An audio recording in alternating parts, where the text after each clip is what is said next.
కానీ ఇప్పుడు మేమే ఇప్పించామని చెప్పడానికి మరొక ప్రయత్నం జరుగుతున్నట్టు విశ్వాసం. ఆయన దండం పెడతాది, జల్ది కానివ్వండి, మీ చేతితో ఇవ్వండి, కానీ జల్ది కానివ్వండి. వాళ్ళు ఎందుకు బస్ స్టాండ్ చేస్తారు బతుకు కాబట్టి 6 నెలల నుంచి వాళ్ళకు ఉద్యోగాలు లేవు, అది పెండింగ్ ఉన్నది.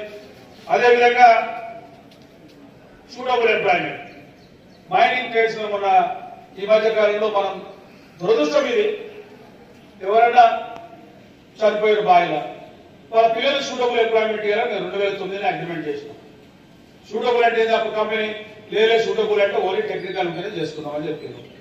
టెక్నికల్ అంటే డిప్లొమా బీటెక్ లేకపోతే ఐటీఐ చేస్తే వాళ్ళు ఐటీఐ చేస్తే ఎలక్ట్రీషియన్ పెట్టారు, లేకపోతే డిప్లొమా అంటే సీనియర్ ఇచ్చి 4 మెయిన్ మెకానికల్ ఎలక్ట్రీషియన్ చేయాలి. ఈనాడు ఈ మధ్యకాలంలో ఒక 4 చనిపోయారు సోదరులు, వాళ్ళ పిల్లలు డిగ్రీ చేస్తున్నారు.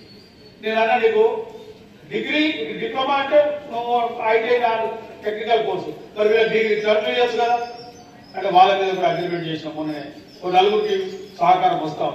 అదే కాదు ఈరోజు ఇప్పుడు ఏదైనా దరిద్రం ఏదైనా జరిగినప్పుడు కార్మికుడికి 15 లక్షలు వచ్చేది, ఒక రోడ్ యాక్సిడెంట్ జరిగిన ₹1,00,000 వచ్చేది. అదేదో మనం గొడవ చేసి అంత చేస్తే దానికి 1,25 లక్షలు ఆ బ్యాంక్ కూడా ఒప్పుకున్నాడు, కొన్ని బ్యాంకులు ఒప్పుకొని ఇస్తాం.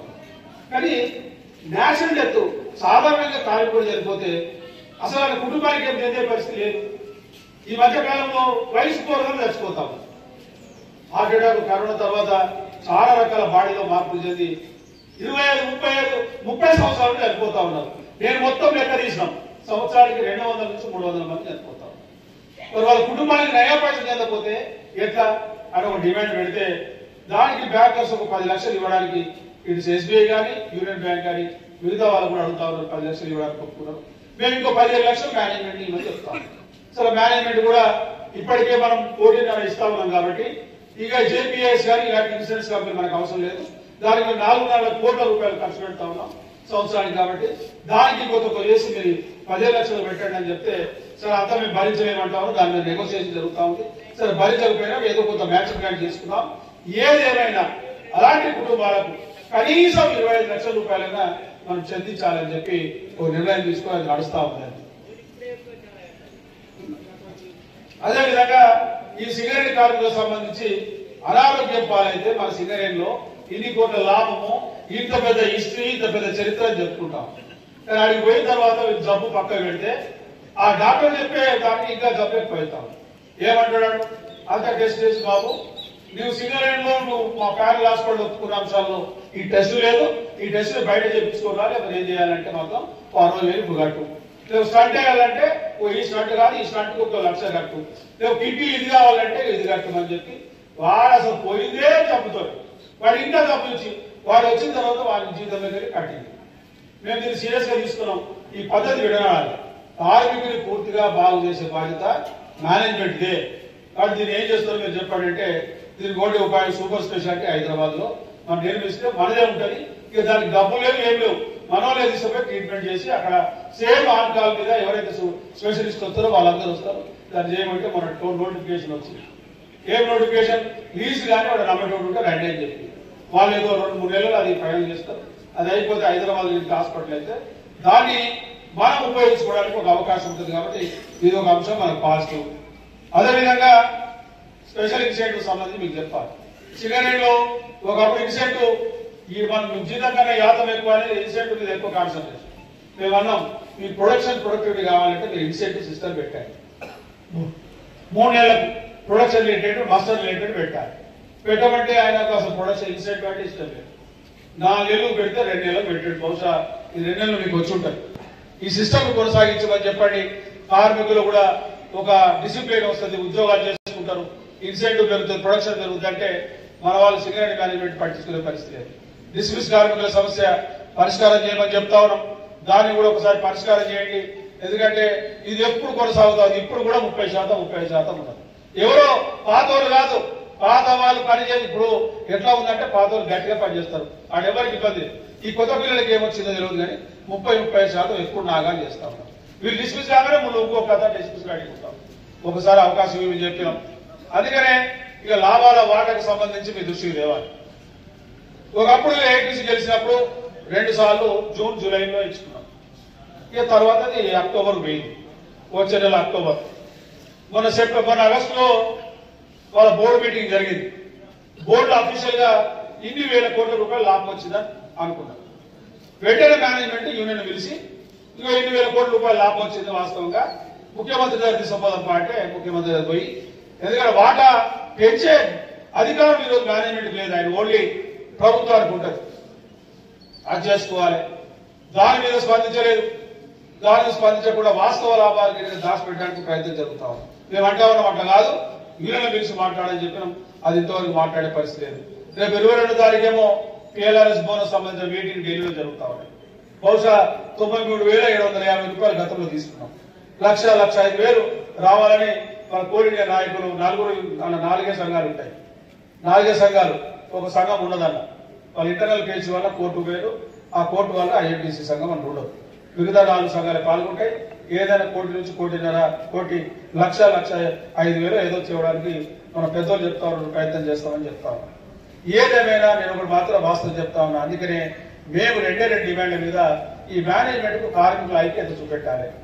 యాజమాన్యానికి ఐక్యత లేకుండా కార్మికులు ఎవరికి వాళ్ళు ఉన్నారులే, సమ్మెలు కావాలి, సమ్మె చేయాలని ఎవరికి లేదు, సమ్మె షోకు చేయరు, కానీ అవసరమైతే చేయాల్సిన పరిస్థితి వస్తుంది. అందుకనే మేము కూడా ఏం చేసాం, సరే ఈ సక్షన్ మీటింగ్లు వద్దాయా, కార్మికులతో ఐక్యంగా ఉన్నారు, వాళ్ళు ఏం కావాలో కోరుకుంటారు చూడని చెప్పి 19వ తారీఖు అన్ని జీఎం ఆఫీసుల ముందు ధర్నాలు పెట్టినాం. 2 డిమాండ్, ఒకటి లాభాల వాటా వాస్తవ లాభాలు తెలపాలి, 30% ప్రకటించాలి. రెండోది సక్షన్ మీటింగ్ ఒప్పుకున్న ప్రతి అంశాన్ని సర్కులర్ రూపంలో ఇవ్వాలి. అట్లా అన్ని వస్తాయి, మారు పేర్లు వస్తాయి, లేకపోతే మీ D2C, C2B అన్ని వస్తాయి, అన్ని వస్తాయి అలా.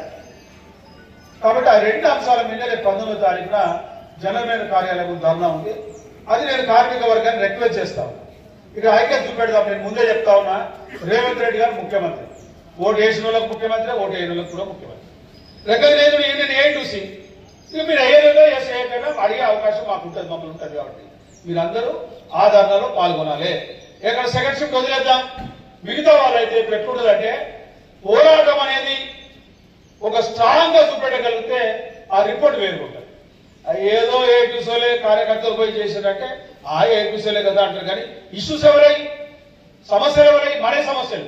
అందుకనే సమయం తీసుకోండి, ఫస్ట్ షిఫ్ట్ కాగానే మంచిగా బ్రేక్ఫాస్ట్ ఏదైనా చేసుకొని ఆ జీఎం ఆఫీస్ ధర్నాలో పాల్గొనండి. నాకు తెలిసి మీ దగ్గర 4,025-45 మ్యాన్ పవర్, అధికారులను తీసేద్దాం, ఒక 600-700 తీసే 3,900 అయితే ఉంటాం. ఒక 1000 మందినన్నా RG3 జీఎం ఆఫీస్ ముందు కూర్చుందాం, వర్షం పడ్డా కూర్చుందాం. మీరు అనుకుంటా ఉన్నారు ఒక్కొక్కసారి నిరసనకు ఎంత విలువ ఉంటుందంటే, రైతులు భారతదేశంలో 3 ఏళ్లు కొట్లాడాడు, వానలకు, ఎండలకు, చలికి ముసలు వందలాది మంది చచ్చిపోయినా గట్టిగా నిలబడితే నరేంద్ర మోడీ ప్రధానమంత్రి దిగొచ్చి, క్షమించండి రైతులారా, నేను మీకు పెట్టిన ఈ రైతుల కండిషన్స్ వాపసు తీసుకుంటానని చెప్పి స్వయాన నరేంద్ర మోడీ బహుశా ఆయన ప్రధానమంత్రి అయిన తర్వాత మొట్టమొదటిసారి లొంగిపోయాడు. అది మన ప్రజల శక్తి, చాలా రైతుల శక్తి. అందుకనే నిరసన వ్యక్తం చేయటం, మనం కేవలం వచ్చి ఆడ కూర్చొని నిరసన వ్యక్తం చేయడం ద్వారా, మీకు తెలుసు ఈరోజు వీడియోలు వచ్చినాయి, మన SNPC మొత్తం తీస్తారు, ఇట్లా తీయగానే బాగా పబ్లిక్ కనబడతారు. మొత్తం సింగరేణి వ్యాప్తంగా ఉన్న 11 జీఎం ఆఫీసుల ముందు పబ్లిక్ చూస్తే దాదాపు 1000 దాదాపు 15-16,000 మంది నిరసన వ్యక్తం చేస్తే, ఇటు మేనేజ్మెంట్ కానీ ప్రభుత్వం కానీ వాళ్ళ ఇంటెలిజెన్స్ ప్రకారం వీళ్ళు న్యాయమైన కోరికలు చేయకపోతే బాగుండదని చెప్పి హెచ్చరించే ప్రయత్నం మనం చేయాలంటే ఇక మీకు మేము గెలిపించలేం కాబట్టి మీ కర్మ మీరే అంటే ఇక అది చాలా ఇబ్బందికరమైన అంశం. ఇప్పుడు ముందే చెప్పిన, ఈనాడు 2014 తర్వాత కార్మిక సంఘాల పాత్ర లాస్ట్. కార్మికుడు కోటను అడిగితే ఇవ్వరు, ఎమ్మెల్యే అడిగితే ఇస్తారు. ప్రమోషన్, బాయిలా ట్రాన్స్ఫర్, షిఫ్ట్ చేంజ్ అయినా మంత్రి, ఎమ్మెల్యే, చాలా యాక్సెస్ ఉంది, ఎవరైనా కలవచ్చు మనం. అలాంటి పరిస్థితిలో ఉన్నాం. కాబట్టి మన పాత్ర ఎవరైనా గెలవని, వాళ్ళ పాత్ర మేము సింగరేణిలో మేమే గెలిచినా మాతోనే మీరు మాట్లాడాలి, మా సమస్యలే, కార్మిక సమస్యలే పరిష్కారం చేయాలనే ఒక స్ట్రాంగ్ డిసిషన్ తోని మనమంతా కలిసి ఉండాలి. మనకు కావాల్సిందని మన కార్మికుల హక్కులు పరిష్కారం కావాలని చెప్పి మీరు అడుగుతా ఉన్నాం. కాబట్టి దీన్ని అంతా మీరంతా యాక్సెప్ట్ చేసి రేపు 19న జరిగే సాయంత్రం జరిగే జనరల్ బాడీ ఏదైతే మన ధర్నాకు మీరంతా OC2 కార్మిక సోదరులు అధిక సంఖ్యలో హాజరై దాన్ని విజయవంతం చేస్తారని ఆశిస్తూ ఈ 4-5 అంశాలు మీ దృష్టికి తేవడానికి అవకాశం ఇచ్చిన OC2 కార్మిక సోదరులందరికీ చేతులెత్తి నమస్కరిస్తూ సెలవు తీసుకుంటున్నాను. Thank you.